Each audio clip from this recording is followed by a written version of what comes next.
تمام کلاسوں کی تعلیمی ویڈیو حاصل کرنے کے لیے ہمارے چینل کو سبسکرائب کر دیں اور ساتھ بیل کے آئیکن کو پریس کر دیں تاکہ ہمارے آنے والی ہر نئی ویڈیو کا نوٹیفیکیشن آپ کو مل سکے۔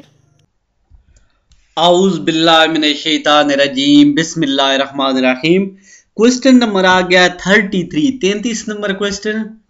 افادہ اور فائدہ مندی میں کیا فرق ہے؟ افادہ سے مراد کسی پیشے کی وہ خوبی جو انسانی خواہش کی تسکین کرے، خواہش یعنی جو انسان کی ہوتی ہے اس کو پورا کرے، تو خواہ یہ خواہش اخلاقی یا معاشرتی لحاظ سے اچھی ہو یا بری، جبکہ فائدہ مندی کا تعلق انسان کی مثبت فلاح سے ہوتا ہے۔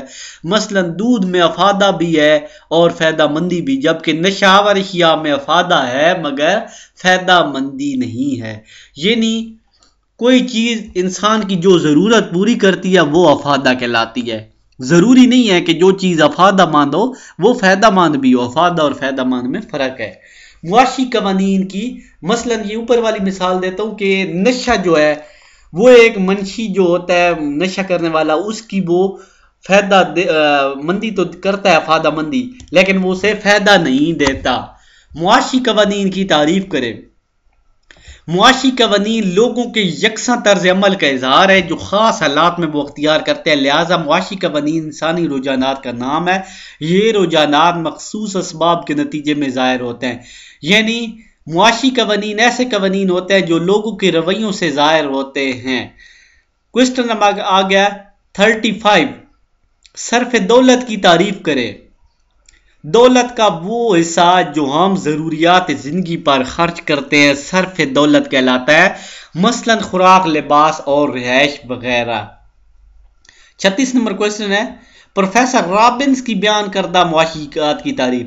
معاشیات ایک علم ہے جو انسانی رویوں کا مطالعہ کرتا ہے، جو کہ محدود اور مقاصد اور متبادل استعمال کرنے والے محدود ذرائع کے مابین بطور ایک رشتہ کار فرما ہوتا ہے۔ غیر معاشی اشیاء سے کیا مراد ہے؟ ایسی اشیاء جن کے لیے ہمیں دولت کا استعمال نہیں کرنا پڑتا، مثلا ماں باپ کا پیار، سورج کی روشنی وغیرہ۔ یعنی غیر معاشی اشیاء یہ بار بار آ چکا ہے، ایسی اشیاء ہوتی ہیں جن کے لیے ہمیں پیسہ نہیں لگانا پڑتا۔ رابنس کی تعریف بیان کریں۔ یہ تعریف حقیقی نوعیت کی ہوتی ہے، سائنسی تعریف ہے، غیر جانبدار ہے اور دائرہ کار اس کا وسیع ہے۔ 39 نمبر اثباتی معاشیات۔ اثباتی معاشیات میں ایک معیشت دان حالات و واقعات کا جائزہ لے کر یوں کا توں بیان کر دیتا ہے، لیکن اپنی طرف سے کوئی رائے یا حل نہیں دیتا۔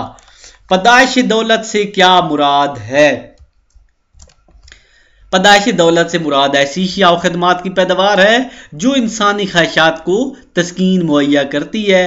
چاروں عاملین پیدائش یا زمین یا سرمایہ مل کر جو کچھ اشیاء و خدمات بنائیں اسے پیدائش دولت کہتے ہیں۔ یعنی ایسی چیزیں، ایسی اشیاء و خدمات جو انسانی خواہشات کو تسکین دیں، مثلا فیکٹری ہے، گاڑی ہے، مکان ہے، یہ انسانی خواہشات کو تسکین دیتے ہیں۔ نیکسٹ ویڈیو میں انشاءاللہ نیکسٹ والے سے کے ساتھ اجازت چاہوں گا۔ اللہ حافظ۔